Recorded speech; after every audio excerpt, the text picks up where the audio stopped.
Ladies and gentlemen, there are forces at work right now to manufacture drought conditions and ensure that we starve farms and ranches from the water they need to grow food and raise animals. All of this will create food shortages by design in order to then point at this massive problem and say, oh, it's global warming.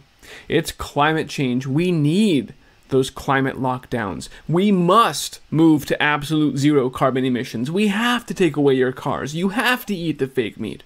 All of the agenda will suddenly be justified, right? All of the Bill Gates saying that the real crisis is climate change. All of these words will finally resonate when we see empty shelves as a result of this systematic turning off the water. And that's what's happening all over right now. And certainly we've already talked about the California farms who are plowing under their fields because there's no water. The government turned off their water allocations down to 0%. And so they can't grow food. It's so bad, farmers are already being forced to take drastic measures. The owner of Del Bosque Farms in San Joaquin Valley plowing an asparagus field under due to a lack of water. Now, federal and state water projects say they will provide little to no irrigation water to many agricultural customers. So farmers must calculate how much food they can grow with their limited supply. If we don't have enough water and we don't have enough feed for these cows, the tough decisions are coming for all of us. The story is the same in Idaho. Typically, farmers in Idaho use these irrigation waters well into September. But with possible water shortages, hydrologists expect farmers in central Idaho to use up all of their resources and basins within just a couple of months. This is a really unprecedented dry spell that we're in right now. Water, as everyone knows who lives around here, Tristan, is our lifeblood. We cannot survive without it, and it appears we need more of it. This is happening up in Oregon as well, where there's a standoff happening, local government trying to take control of their water supply. The locals, primarily involved in agriculture, were peacefully protesting the amount of water they're getting to farm. According to Klamath County Commissioner Donnie Boyd, they're getting about 1/10 of the water they usually do. Ammon Bundy getting involved, and the media is running away with that, calling this a new water war. The bottom line today is that's where we are now. This is an engineered crisis. This is a water war. It is not, as they would have you believe, between Ammon Bundy or some right-wing militias and white supremacists. That has nothing to do with that. These are ranchers and farmers who are trying to feed their family and keep their operations running. There is, though, a water war starting right now. That warfare is, however, with the people at the World Economic Forum and the players right here proudly listed: Coca-Cola Company, Nestle, PepsiCo, the UN, World Bank, the WEF, World Wildlife Federation. All of these companies, the same ones, the same players who were involved also in the corporate takeover of our food supply, naturally, are also doing the same thing on the side of water. Now, this drought is the linchpin in their agenda to tie food scarcity to climate change and global warming. And you can see that directly in this article from the World Economic Forum. U.S. facing freshwater shortages. Why? Because of climate change. And the most insulting and elementary description that you can ever tell you, water shortages. Why?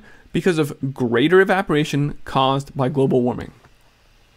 So this is that mechanism. This is that lever that the Eat Lancet Foundation said we need to change what you eat and how we grow food in order to rescue ourselves, to save the world from global warming.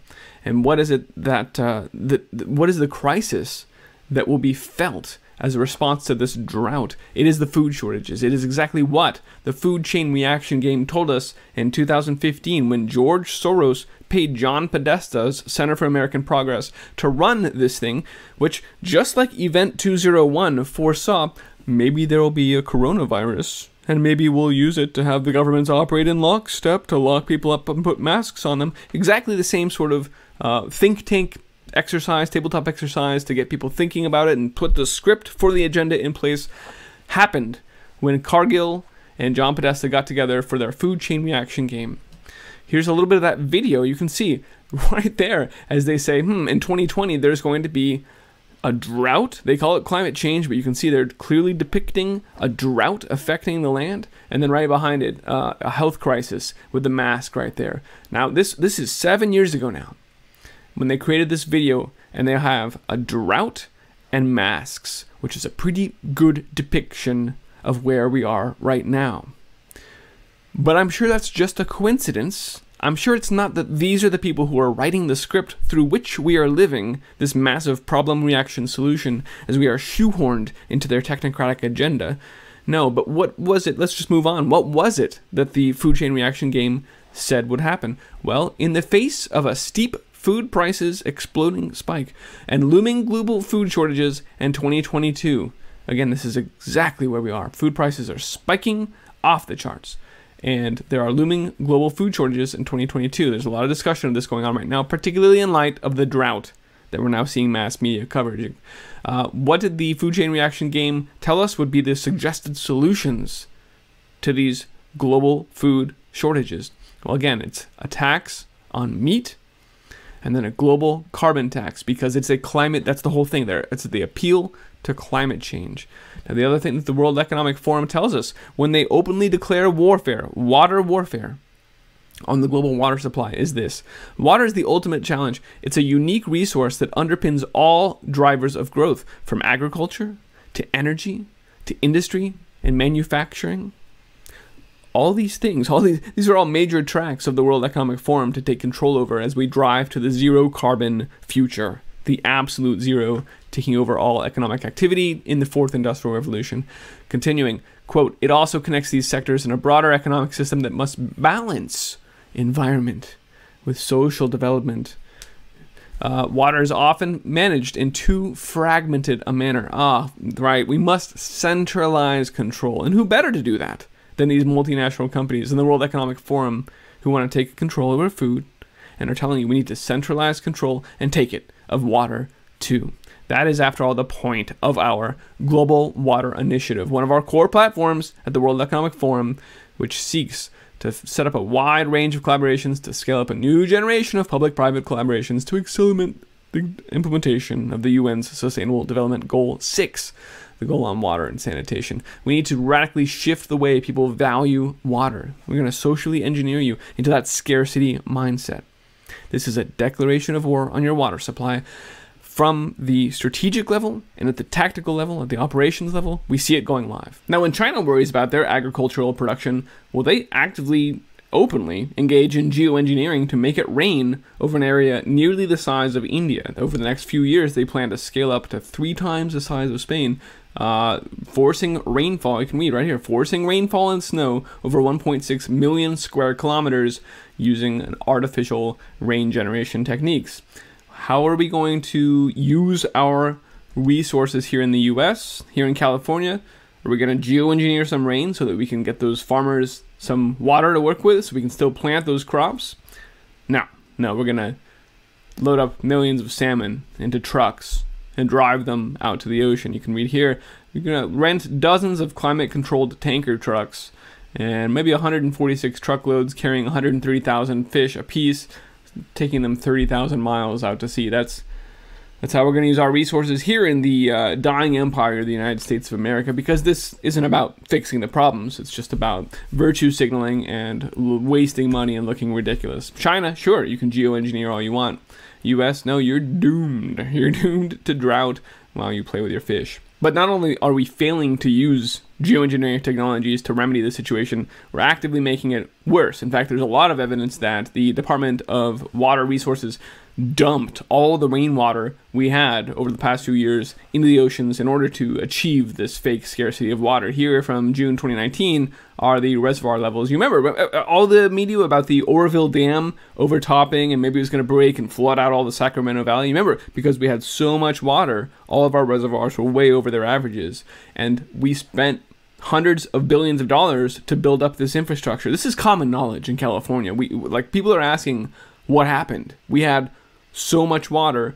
These are designed to be 5 years worth of water in these reservoirs. We spent the money to make that happen. We were full 2 years ago, 18 months ago. What happened? Well, there are indications that a very corrupt board of water resources literally was instructing people to dump that water out to sea. That seems ridiculous, but there's no other way to achieve the data you just saw. That's the reality of what just happened. Fortunately, there are other people who've already done the deep research into who is on that water board, who put them there, Governor Jerry Moonbeam Brown, had systematically booted a number of qualified people off the California Water Commission and then put in some dubious people like Gerald Merle. I don't want to go too far into it. I'll link, though, to this report, which indicates that it was Jerry Brown who, just as he had promised that I'm going to make believers out of even the staunchest climate deniers in the next 5 years. Yes, because he knew there's going to be tremendous wildfires, obscene droughts that will decimate agricultural production and cause food shortages. He knew, he had the script. He's in on it. You'll be believers within 5 years, because, and he goes on to say, the wildfires will get worse and the climate disasters will only increase. Because he knew. We've had our eye on this character for a long time. So yes, even as he was warning us that this would happen, he was swapping out the people on the water board to achieve this result, that now suddenly there's no rain and we don't have any water in our reservoirs, and we just cut the allocations to zero. This kind of corruption is going on. If I had the time, I would dig into the Klamath issue some more, into North Dakota, where ranchers are selling off their animals because they don't have water or feed for them. For the last year, ranchers have hoped for any moisture they can get to green up their pastures, but it hasn't come. And that means ranchers are being forced to sell their cattle. And, this same story is playing out around the nation, and even as we've covered in previous reports, around the world. We look at Brazil, where they weren't even able to get grain on barges to float down the rivers because the rivers' levels were so low. Or in Taiwan, where they said, never mind the crops, let's just keep focusing on producing iPhones, route the water, reroute it away from the farms over into the semiconductor facilities. Around the world, water is now the key word that is being used as this major throttle, just as the World Economic Forum said, to control everything from agricultural things to production to economic activity to whatever they want. They control it, and they're using it to achieve even more control. This is such a huge topic that I think we're going to leave it here for today and just say, welcome to the water wars. This is something we'll be keeping an eye on because it's going to affect food production. And again, this is that driver. This is how they will say, look at the drought, look at the food shortages. This is why, because of climate change, we can't have real meat. We can't raise animals because they need animal. In fact, look again, let me point this one out real quick. Right after they finish telling you that the drought is caused because of global warming causing greater evaporation. Never mind that what goes up must come down and surely there's rain somewhere. What they then go on to say, the agricultural sector is how we're going to fix this. One way to alleviate this pressure on water would be to reduce irrigation for farming. This is what's already happened. This is the World Economic Forum in March of 2019 saying, well, we can just cut the water to the farms. We don't need that stuff. Specifically, according to this computer models, which, as you know, are always correct, especially lockdown computer models, global warming models, climate models, and now here water models. They're perfect. They're always right. The agricultural sector consumes more than 75% of water in the U.S., so let's just turn it off. Specifically, we can cut their irrigation of industrial crops used for animal feed and for biofuels. So again, we don't need the animals because we're moving to fake meat. Only an insider, only when you view this through the lens of the agenda they are openly saying that they're going to achieve, ending animal agriculture, taking over the food supply, privatization and control and monitoring over water consumption. That's another aspect. Again, there's so much here. There's already one county in California that has required metering of private wells. So you buy land, you spend thousands of dollars to put in a new well, but if you live in Madera County, you've got to put a meter on your private well. California tried to do this statewide, but there was some resistance in 2015, 2016, when there was this last big media coverage about the California drought. It was kind of testing the water, literally, if you will, testing the waters, or the lack of waters here. And the Division of Water Resources of California is already established this idea that a family of 4 only needs about 1/4 of a gallon per minute. That's all you really need. Unless you want to grow food, right? Unless you want to have a homestead where you could be self-sufficient, but that's not the goal. The goal is slavery. So we're going to now trigger the drought, take out the food supply, tell you you've got to eat fake meat. We're going to insist that we meter your private wells, And, well, you see where this is going, right? This is the complete awareness of all resources and economic activity on the planet, which is the goal of Agenda 2030. Again, it's just, hopefully, I know, actually, you watch this channel, by now you see that all these pieces fit together, and this is a stunning attack on our water supply and our food supply and on human freedom as a whole. This is the linchpin by which they are stripping humanity of our ability to grow food as we have since the dawn of time. This is the door closing on the prison of this prison planet. What are you seeing where you are? I'd love to hear from you. You can reach out to me at iceagefarmer@protonmail.com. Let's keep an eye on this. Subscribe for more updates, because this is going to get more and more ridiculous. You'll be hearing all the time about drought and water restrictions. The San Francisco Bay Area has already started rationing water to households. You can expect to see more of that.